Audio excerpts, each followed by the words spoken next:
My name's Angus, right? I also go by Angus by Design, and this is a practice of mine where I read from a book to cultivate mindfulness and reflection, and then I pull a card from it's the Gaia Oracle. So I chose this particular deck. I have different decks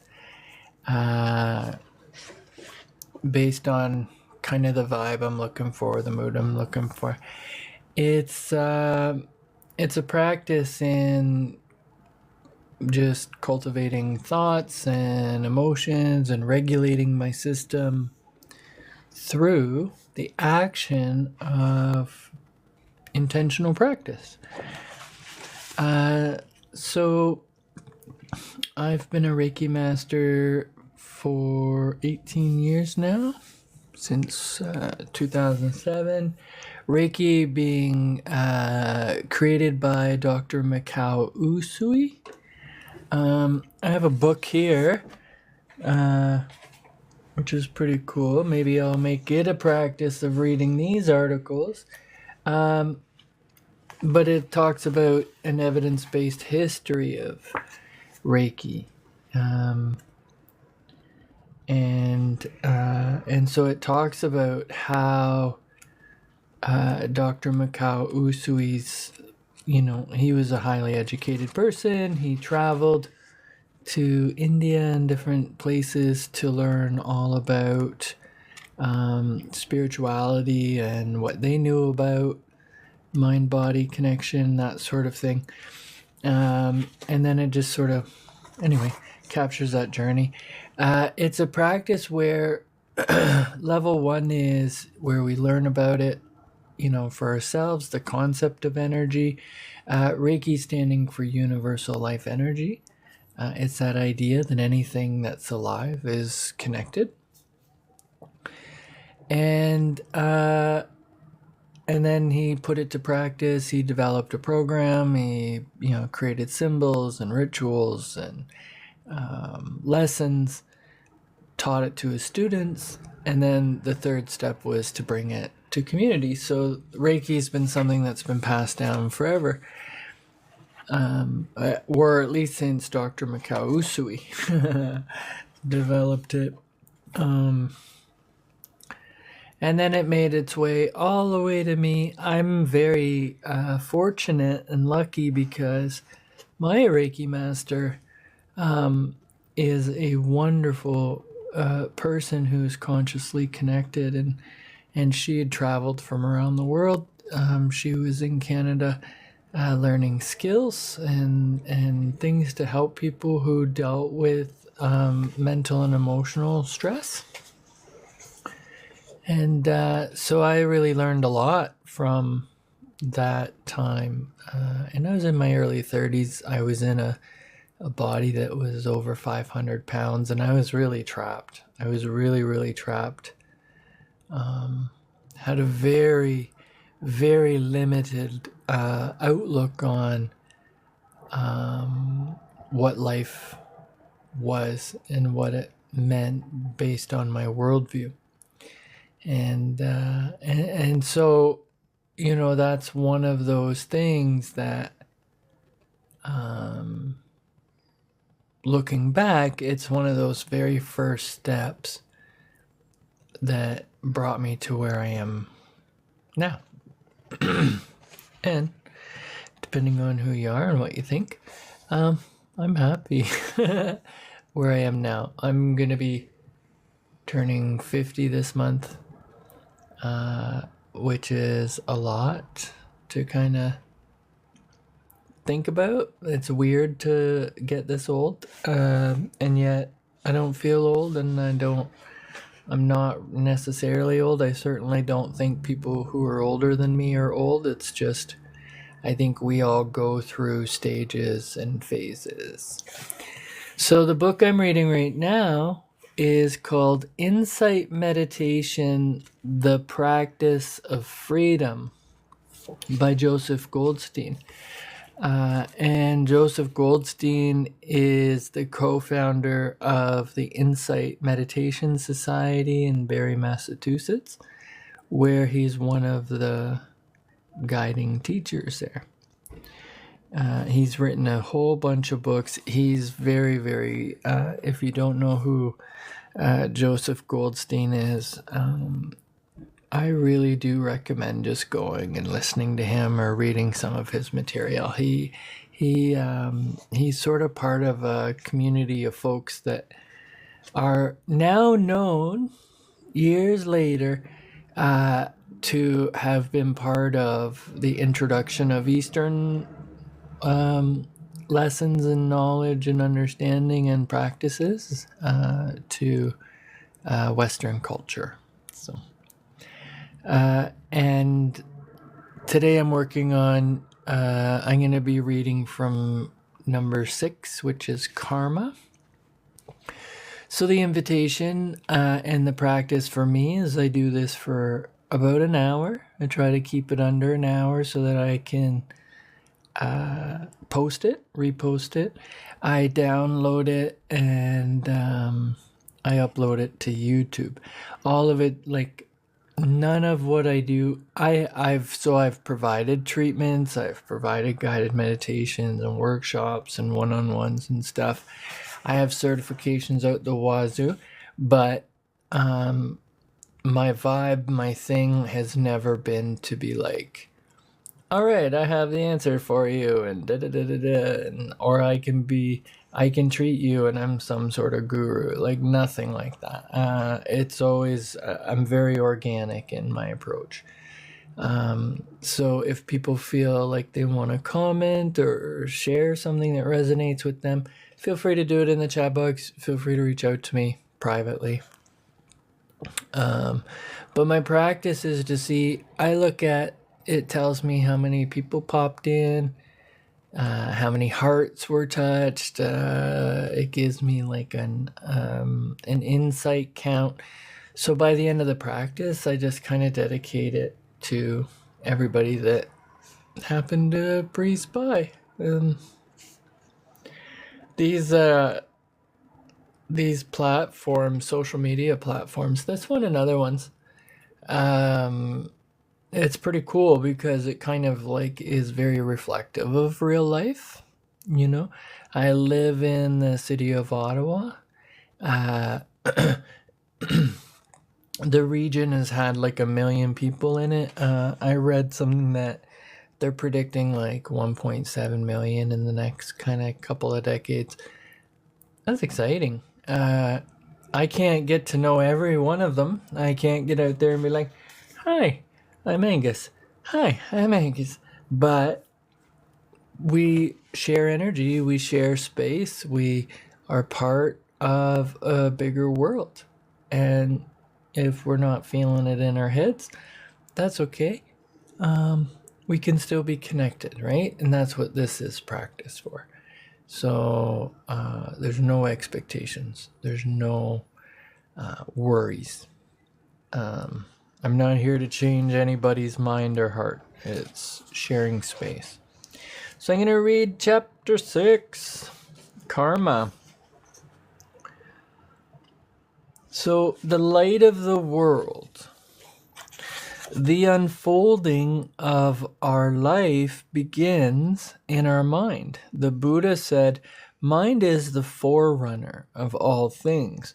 What is this mind out of which our life unfolds? When we look at mind directly, we see it as dynamic, continuously changing, conditioned and reconditioned by all the different mental qualities that arise and pass within it. Qualities like love, fear, anger, joy, mindfulness, ignorance, and many more. Sometimes these qualities work harmoniously with one another, and sometimes our mind seems engaged in a Star Wars of mental factors. Vipassana means seeing things clearly as they are, through meditative exploration, we experience immediately and intimately which qualities of mind are the forerunners of suffering and which ones lead to freedom. Such understanding is no longer secondhand knowledge. We comprehend directly for ourselves. This means coming to see both what is happening in the moment and the laws that govern this whole unfolding, living process. According to the Buddha, one aspect of right understanding is the essential underlying wisdom that wholesome and unwholesome actions bring about their respective results. This understanding constitutes the foundation of the entire Dharma. In this, it is the source point for every kind of happiness. When we acquire this basic wisdom that actions of body, speech, and mind lead somewhere, that they are conditions for different kinds of results, we win the all-important possibility of making wise choices. We choose wisely simply by cultivating the ability to look at ourselves honestly, at our own particular package of qualities, both wholesome and the unwholesome. The choice is expressed when we practice letting go of abandoning, not acting on unskillful thoughts and feelings, knowing with wisdom that they will bring unhappiness to ourselves and others. In the same way, we can choose to act on skillful thoughts and feelings, knowing with wisdom that it will bring happy results. Because of this basic right understanding that action brings results, we can actually create our life rather than being victimized or bound by patterns of conditioning. How does this fashioning of our life work in practice? When we know, for example, that greed is unskillful, that it brings unhappiness, then thoughts of letting go, renunciation, and generosity begin to arise in our mind. From these thoughts come feelings of loving kindness, compassion, and joy. Feelings of wanting to benefit others, to remove their suffering, and to enjoy their happiness. From understanding that greed is unskillful, and from thoughts and feelings that follow, we become less centered, less self-centered in our life. And these thoughts and feelings then become the condition for actions of generosity and service. The acts of a generous heart strengthen feelings of love and compassion even further, freeing our mind from the suffering of stinginess, selfishness, and pride. Thus, through this natural chain of events, we become happier. It is easy for us to understand the role of natural physical laws, such as the law of gravity or the law of thermodynamics. The Buddha saw that there is a natural moral law at work as well, influencing the experiences of life. He called it the law of karma, which is just this understanding that actions bring results. This principle is found in many spiritual traditions. Perhaps the most commonly recognized example for us in the West is the biblical saying that we reap what we sow. The Buddha identified karma as volitional activity. That is, Each volition of the mind is like a seed with tremendous potential. In the same way that the smallest acorn contains the potential of a great oak tree, so too each of our willed actions contains the seeds of karmic results. The particular result depends on the qualities of mind associated with each volition. Greed, hatred, and delusion are unwholesome qualities that produce fruits of suffering. Generosity, love, and wisdom are wholesome factors that bear fruits of happiness. The Buddha called the understanding of this law of karma, the law of action and result, the light of the world, because it illuminates how life unfolds and why things are the way they are. The wisdom of this understanding allows us the freedom to make wise choices in our life. All right. So the next section is obvious karma.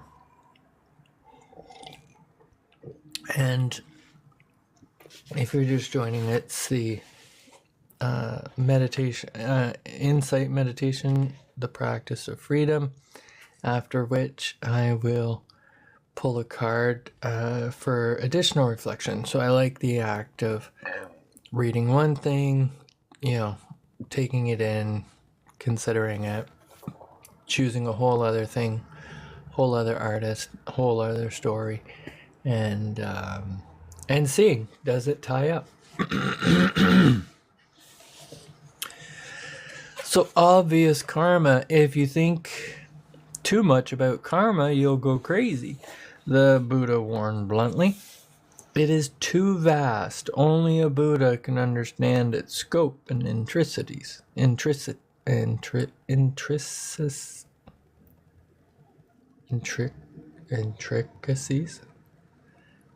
I'm new. I don't know. Intricacies, I'm going to say.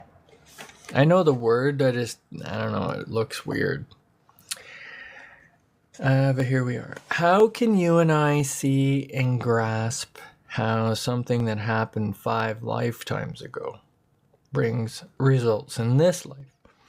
The interaction of causes and effects in our existence is complex, subtle, and comprehensive.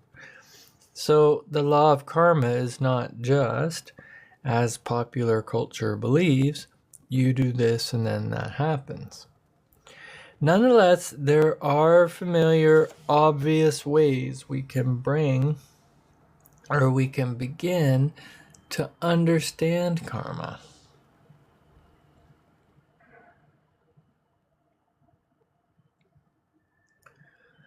Often we can experience quite immediate results. What is it like when your mind is filled with a variety of mind states or emotions? What does it feel like, for example, to be suffused with joy or filled with rage? When we feel such things, we are receiving immediate karmic feedback. The mind state conditions our present experience. In addition to the feelings themselves, the mind states often bring about speech and action, and actions create reaction. What is likely to happen if you kick a sleeping grizzly? That would be the law of karma at work. What responses are we likely to get if we treat people with kindness, clarity, and honesty, or if we treat them with rudeness, blaming, and deception? In such simple, obvious ways, every day our mind states affect what we say and do and bring us quick karmic results. We also experience the law of karma by reliving past experiences, both wholesome things and unwholesome things. How many times have you re-experienced, sometimes with agonizing vividness, some past deed you regret. Have you ever wished that you could turn the clock back and do it all over with a different result? Conversely, we have all relived in memory deeds we are glad to have done, feeling grateful that we seized the chance for an act of kindness or a time of stillness. Have you ever said, for example, or heard someone else say, "I'm so glad I told her I loved her," before she died? As we experience the pain or the happiness that derives from present mind states or past actions, we see that no mental event or outward action ends in itself. It leaves an impact or imprint in the mind. Those consequences demonstrate the law of karma. This is not the whole picture, but still we begin to see that cause and effect is not just a spiritual concept. To a large extent, it is what we are. And then the next section is subtleties of karma. So the idea of karma and the term itself grow more and more common in our language and culture. Once, as I was sitting down in an airplane in San Francisco, I found an envelope full of money in the seat pocket in front of me. When I went up to a flight attendant to return the money, she thanked me and said, "Oh, you've made some good karma." So there seems to be some general sense of its meaning, either in doing good or bad act, or in experiencing some happy or unhappy result. But there are many subtleties in understanding the law of karma and many ways in which it can be misunderstood. Sometimes people feel that this law of moral cause and effect is deterministic or fatalistic, as if we're bound and powerless in a completely mechanistic system. This is not an accurate understanding because our actions do not bring about predetermined results. Rather, each action is a seed, and a seed will bear some fruit. But what particular fruit will be depends on many different conditions interacting in extraordinarily subtle and complex ways. For example, one of the conditions that determine the karmic result of a past action is the present state of our mind and its ongoing habituated states. When our mind is generally free from greed, hatred, and ignorance, then unwholesome actions of the past have less opportunity to come to fruition. We are, as it were, protected by the energy field of present wholesomeness. The purity of our minds blocks or modifies those unwholesome karmic results. Likewise, if anger, hatred, fear, greed, or delusion fill our mind habitually, these qualities create the field for past unwholesome actions to bear fruit, and they block or modify the fruits of past wholesome actions. Our lives are an ongoing dynamic system in which our current actions continually feed into and alter the unfolding process of past conditioning. We do not know when any seed will come to fruition. We can experience the karmic results of our action in this lifetime, in the next, or any time in the future, but our present actions influence which karmic seeds have the opportunity to come to fruition. Here's a story that shows how complex and subtle the karmic process can be. In order to find the story credible, you may have to expand or alter your vision of reality. If you do not find it credible, no matter, you do not have to accept any of the Buddhist cosmology in order to attain full liberation. There was a man during the lifetime of the Buddha who was routinely cruel and unskillful, a miserable creature. He murdered, he stole, he cheated, he deeply habituated harmful mind states in his consciousness and harmful speech in his actions in his life. A good candidate for rebirth in a painful realm, right?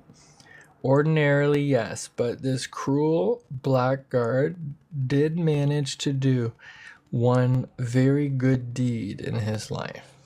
He offered some food to Sariputra, a fully enlightened being who was the Buddha's chief disciple.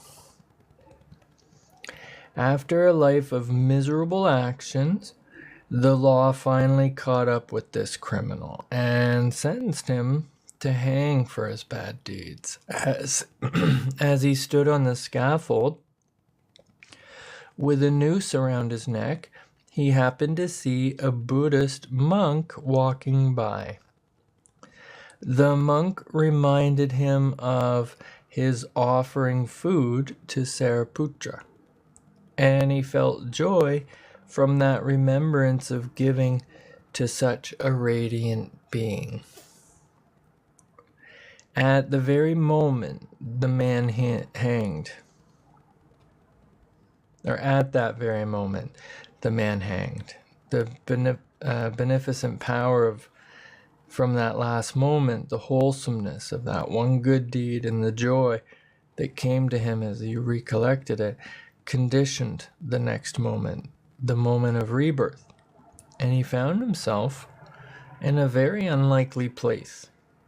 He had been reborn into one of the Deva worlds, the celestial realm characterized by happiness and very pleasant experiences. Imagine his surprise. This criminal had lived a deplorable, cruel life, and here he was, reborn into pleasure groves with everything beautiful. It is said that devas have the power to remember past lives. So curious, he looked back and saw all the unskillful things he had done, saw his one good act and the recollection at that moment of his death, and understood the karmic effect of that last moment. Fortunately, so many of these stories of the Buddha's time have happy endings. This ex-criminal celestial being was inspired to undertake dharmic practice. He really worked at it because he knew that as long as he was in the Deva worlds, he would live beyond reach of his unwholesome karma.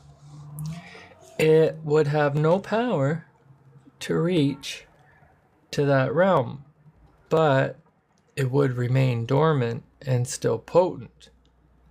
The many results of his past harmful actions. In this Deva in delightful realms, or if this Deva in delightful realms had not practiced, at the end of his Deva life, that unwholesome karma would have become, or would have again borne fruit, probably in one of the lower worlds where there is great pain and suffering. But seeing this whole situation, he practiced with ardency, became enlightened, and thereby freed himself from the effects of those past actions. Apropos this wonderful story, the late Venerable Mahasi Sayadaw of Burma, one of the great meditation masters and scholars of the 20th century, wrote that people who practice sincerely, even if they do not become enlightened in this life, are likely to be reborn in the Deva realms. The great good karma of following the precepts and practicing meditation will bring them that benefit, because the body is luminous, the mind keen, and the intelligence sharp in the Deva worlds.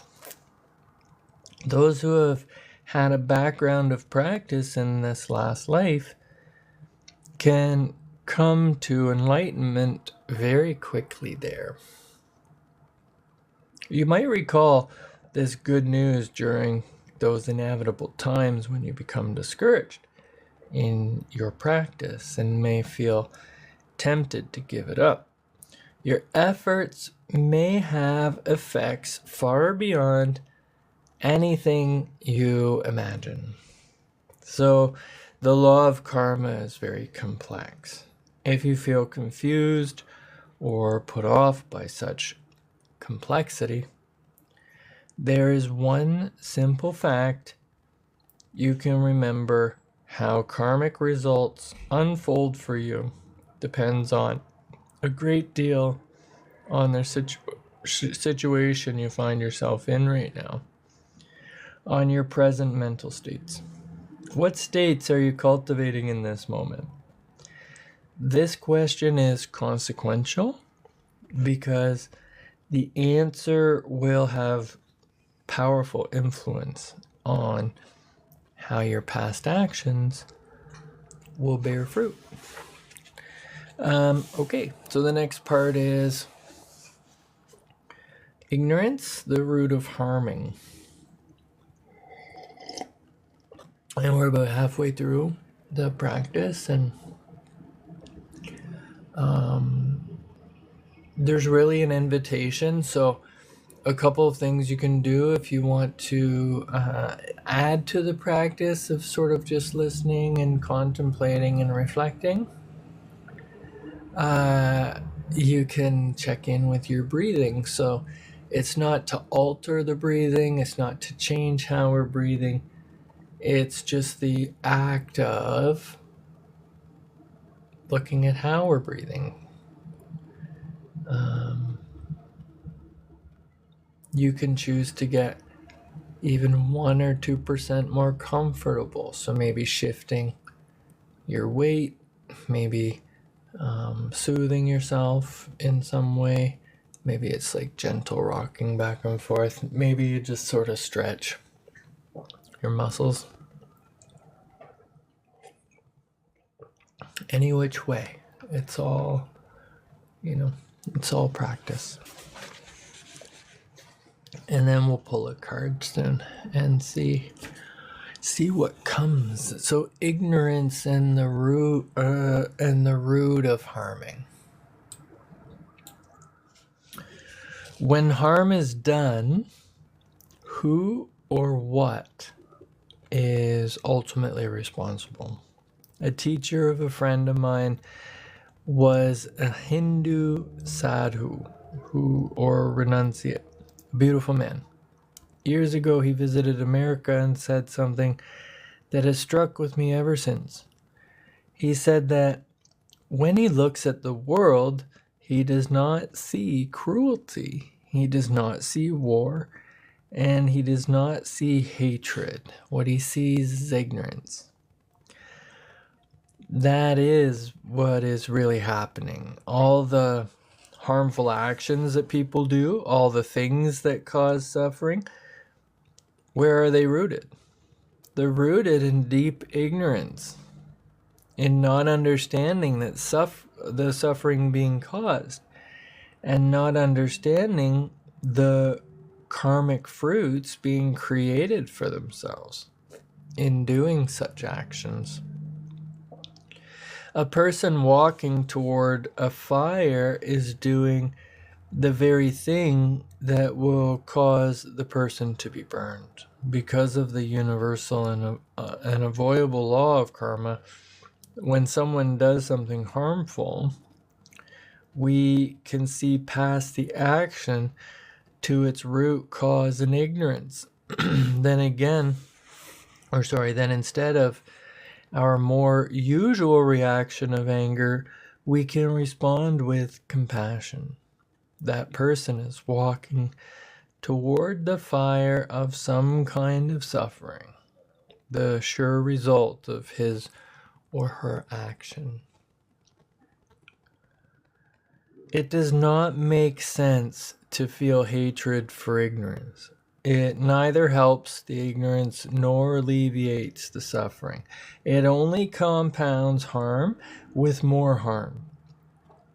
What helps ignorance is bringing a wisdom and compassion to bear on the situation. Brian Keenan, a British hostage released from Lebanon after more than 4 years in captivity, expressed this basic wisdom.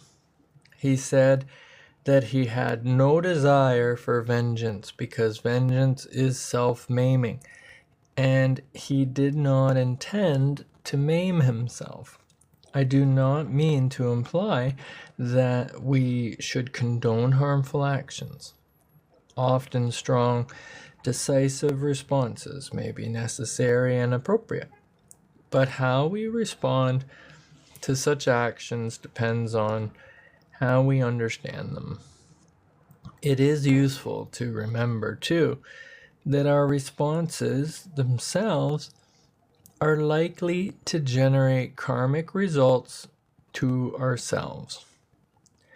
When we see clearly that unwholesome actions have their root cause in ignorance, we can then apply our energy to uprooting that cause in ourselves and in others. Compassion feels the suffering caused by ignorance, and wisdom understands what to do. And then the next section is going to be mindfulness, the root of happiness. And there's a couple more pages left. So sometimes people have the idea that enlightenment comes when we clear up our karma. According to this notion, we sit and experience the fruit of all of our past actions until we clear it out. Then, when our karma is all cleared up, enlightenment happens. This is a mistaken view because we're all trailing an infinite amount of past karma. The Buddha said that there is no beginning to be found to the cycle of birth, death, and rebirth of beings. Each of us has lived inconceivable numbers of times, creating inconceivable quantities of skillful and unskillful actions as a result. So there's no way to clear out all of our past karmic fruits. That is not the process we're engaged in. The key to our freedom comes from two essential things. First, we make an effort to stop causing harm through our speech and actions so that we stop creating new unwholesome karma that will bring painful results. And second, we learn how to relate skillfully in the present to karmic results from the past. For example, a painful feeling in the body of karmic fruit and some past action. If we react to it with aversion, dislike, or hatred, we just create more unwholesome karmic seeds that will bear yet more fruits in the future. But if we relate to that pain with mindfulness, acceptance, softness, and openness, then we are still experiencing the painful results of some past action, but without recreating new unwholesome karma. In the same way, when pleasant feelings arise due to past wholesome karma, we learn to be with them but without attachment or clinging. Through mindfulness of feelings, we stop the reconditioning process. The freedom we can cultivate, the freedom that comes from moment-to-moment awareness in our practice, is the ability to be aware of those changing phenomena without reacting to them, without holding on. If we can open ourselves, allow ourselves to feel whatever it is without reaction in our mind, then there's no problem. We are fully present for whatever appears without the unwholesome karmic factors of greed, hatred, or ignorance. Thereby, we create the conditions for our happiness. But opening ourselves especially to very deep-rooted patterns, being mindful of them, means something very specific. It does not mean a superficial or trivial kind of awareness. It does not mean a simple recognition. Oh yes, I see that pattern. The power of mindfulness as a force in the mind lies in awareness of what is present without identifying with the experience, without identifying with the knower. That is where the freedom is. So we practice in every moment, or what we practice in every moment is awareness of the breath, thoughts, sensations, emotions, and mind states.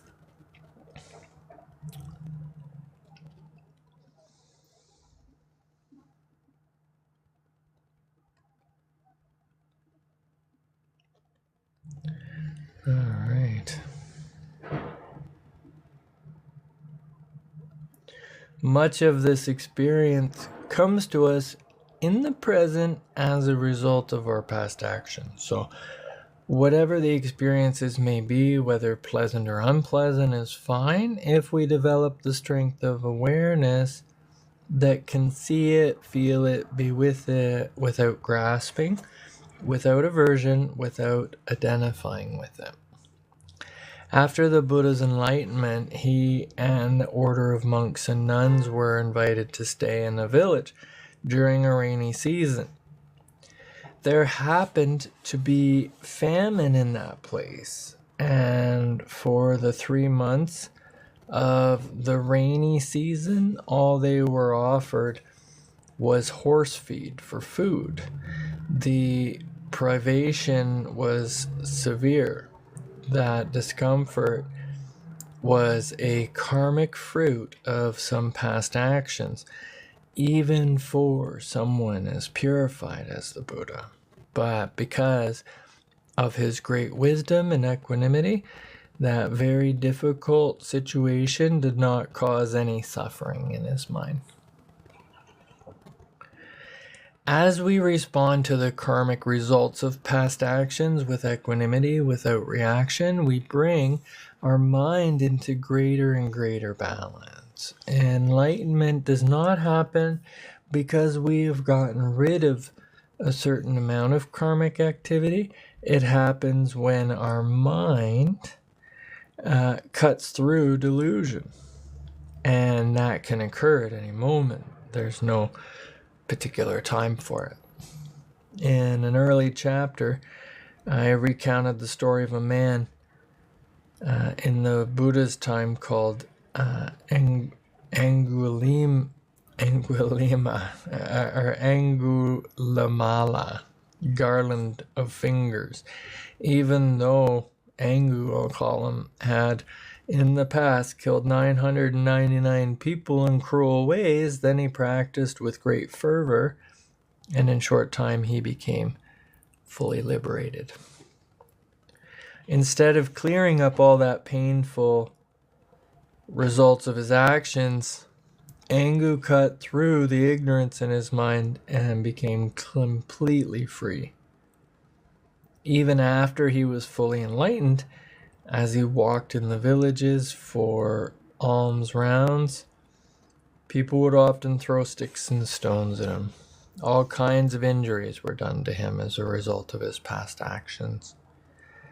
But in Angus' case, he bore it all with great equanimity because his mind was freed. Hey, Brad. I like this story because it gives some encouragement when we get lost in worrying about our own past unskillful actions. Our awakening does not depend on clearing out all of our past karma. It depends on the quality of our awareness, of balance and wisdom in the moment. And there's 2 little sections left and about 15 minutes left in the practice. So I think we've got this in the bag, and then I'm going to pull a card. So karma and no self. So one of the great interlocking understandings of Buddha Dharma links the law of karma with the fundamental principle of emptiness of self. On the surface, these two appear contradictory.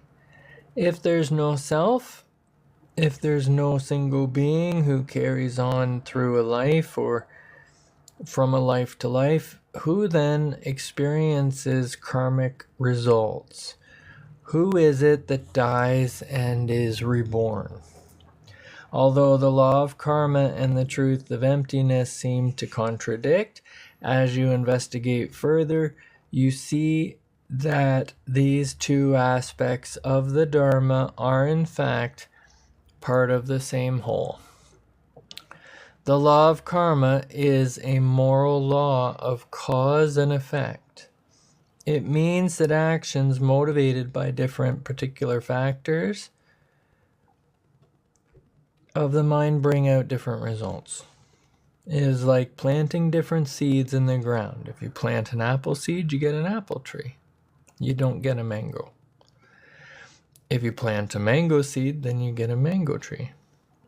Although a seed will bear a particular fruit, clearly the seed itself is not the fruit, nor is the seed somehow carried into the fruit. Rather, a process of transformation is happening according to certain laws. The seed grows into a sapling, the sapling into a tree. The tree bears fruit, which brings forth new seed. That first seed is not pulled up through the trunk and then deposited into the fruit, miraculously splitting into all those other little seeds. Rather, the seed undergoes a process of transformation due to certain conditions, such as sun, rain, and fertile soil. There's no one element that remains static throughout this process. Rather, one thing becomes another continuously. What actually happens in the great unfolding from seed to fruit to seed again is an unbroken continuum of becoming, of ceaseless change. In fact, these changes are happening so rapidly and so continuously that to isolate any one moment and to call it a thing already solidifies too much and renders too static what is so dynamic and transformational. All of the elements of our own mind and body are arising and passing away, changing continuously, transforming in exactly the same way. To say that there is no self means that there is no permanent entity that carries over from lifetime to lifetime or even from moment to moment. What we call self is simply this changing process. In this process, every volitional action is a seed. And the kind of seed it is depends on the quality of mind associated with that volition. These actions bring results in the same way that seeds bear fruit. There is no static someone, no self behind these changing events to whom it is all happening. The Buddha described what we are as actions without an actor, doing without a doer. So we can understand the unfolding of our lives as being a lawful, non-personal process of change, a process of constant becoming. What happens then at the time of death? According to the Abhidharma, the Buddhist analysis of mind and body, death, consciousness in the last mind moment of this life. The quality of that moment conditions the arising of rebirth consciousness, the first mind moment of the new rebirth. There is no thing, no self, that is carried over from one life to the next. Just as each moment within this life conditions the next, the mind at the time of death conditions the next moment of rebirth. So sometimes people feel that the understanding of no self is this unfolding process, somehow absolves us from responsibility for our actions. But that is not an accurate conclusion, precisely because of the law of karma is such a powerful force on our lives. We need to take great care with the actions we perform. They will bear the fruit of either happiness or suffering. The great sage Padmasambhava, who brought Buddhism from India to Tibet, said that although his view is as vast as the sky, his attention to the law of karma is as fine as a grain of barley flour. So even as we understand the selflessness of this living process, we still take care with the actions of our life. And then the last part is animals. And there's time for a card. So do animals like humans also create karma? We can see clearly that animals are conscious with feelings, awareness, responses, and reactions. And for that reason, beings in the animal realm create karma as well. So for the most part, though, the animal world does not display much mindfulness. Animals operate mostly on the instinctive level of mind, without the option that mindfulness provides to consider whether an action is skillful or unskillful. So most probably they do not even have such concepts as skillful or unskillful. The human birth is so precious precisely because we do have the opportunity to discern skillful from unskillful. The human birth is so... wait a minute. We have the chance to understand the law of karma, to know that all actions bring results, to bring a moment of consideration to our actions, to make wise choices. It is interesting to watch our own lives, seeing a range of responses we make to different life situations, to watch when we run on automatic, just moving out of habit and conditioning without much mindfulness of what we do. Desire arises and our hand is in the refrigerator. How often does this happen? When we become more aware, bringing mindfulness to bear on our actions through the day, it opens up possibilities of real freedom of choice.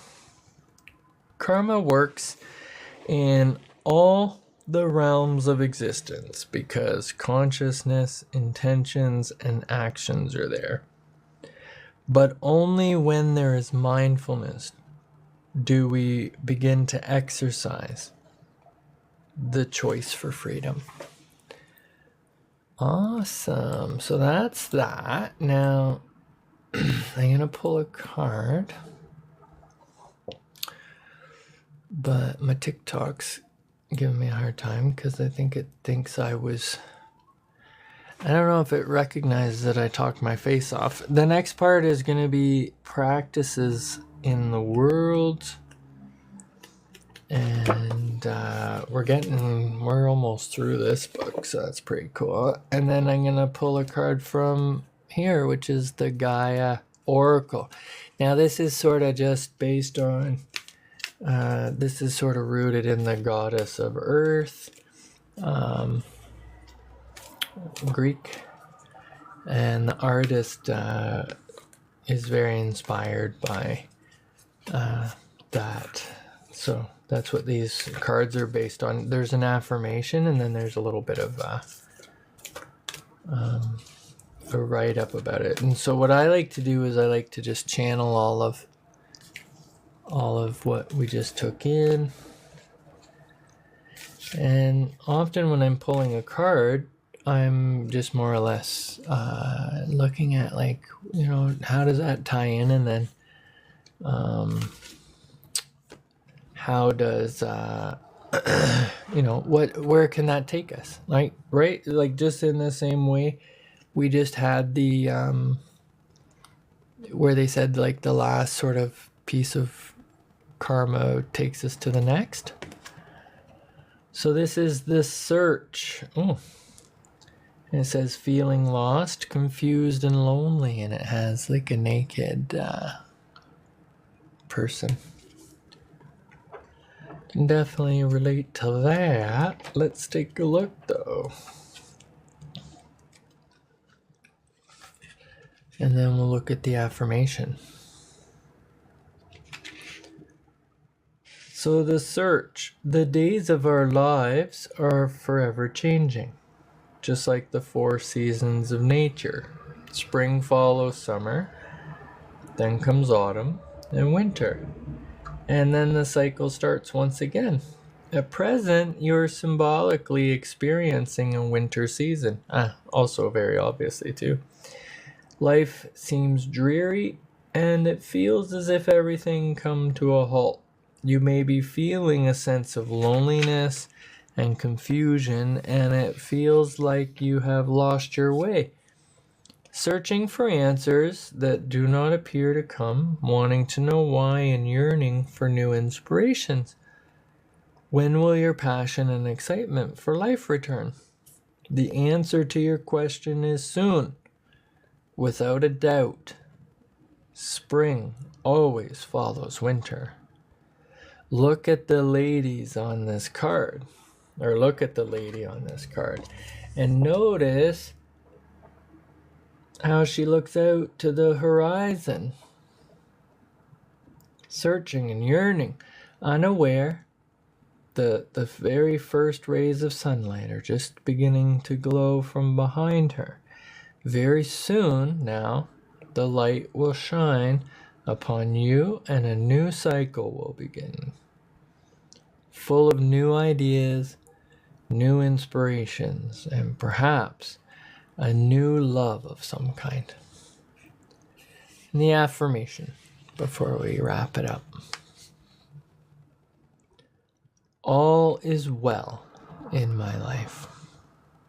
I give thanks for the changing seasons. In solitude, I grow stronger and wiser. My mind is clear. My heart is open. I am always on the right path. Whew! Oh, that was awesome. Well, thank you guys for joining. Thank you so much. And I love you too, Brad. It's always a pleasure. I'm so glad that our journey's connected and we get to follow these things. I'm going to post this, and we're 30 seconds away from a 1-hour practice. So if any of it resonated, please feel free to stay in touch and let me know how it goes. Until then, I'm going to go get a haircut because I look like a Yeti. And I'm hungry, so I'm going to go get an egg sandwich. I will talk to you soon. Bye, guys.